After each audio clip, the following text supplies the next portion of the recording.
कुछ खामोशियाँ शब्दों से भरी होती हैं और कुछ मुलाकात ऐसे जिन्हें वक्त भी अपने सीने में कैद कर लेता है। तो आज की कहानी है भीड़ के बीच तन्हा। मैं नेहा हूँ। लोगों के बीच रहते रहते भी मैंने अकेलापन क्या होता है ये मैंने बहुत करीब से महसूस किया है। मुझे भीड़ से हमेशा से घुटन होती है। कभी शादी ब्याह का शोर, कभी ऑफिस का हल्ला, कभी रिश्तेदार के सवाल, ये सब कुछ मुझे थका देते हैं। शायद इसलिए मैंने अकेला रहना सीख लिया है। मेरा छोटा सा कमरा है, मेरी खिड़की और मेरा आसमान, यही मेरा संसार था। कभी बारिश की बूंदें गिनती, कभी डायरी लिखती। लोग कहते नेहा थोड़ा खुलकर जीना सीख ले, लेकिन कौन समझे कि ये मेरा खुला आसमान ही मुझे सबसे ज़्यादा सुकून देता है।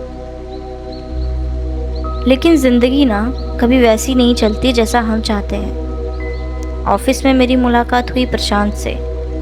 वो बिल्कुल मेरा उल्टा था, हंसमुख, मजाकिया और सबको अपनी बातों से हंसा देने वाला। भीड़ उसे परेशान नहीं करती थी, बल्कि और चमका देती थी। मैं उससे दूरी बनाए रखना चाहती थी, लेकिन उसकी मुस्कान में जाने क्यों एक खिंचाव था जो भीड़ से अलग मुझे देख लेती थी।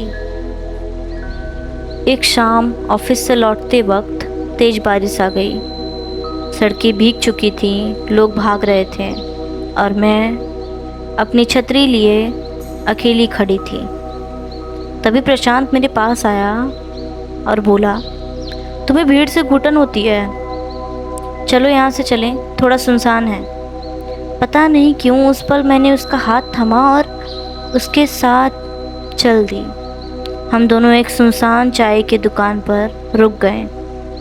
बारिश की महक, चाय की भाप, भीगे बालों की ठंडी हवा, उस पल में जैसे वक्त थम गया हो। प्रशांत ने मेरी आंखों में देखते हुए कहा, नेहा, भीड़ से दूर रहने का मतलब ये नहीं कि तुम्हें हमेशा अकेला रहना पड़े।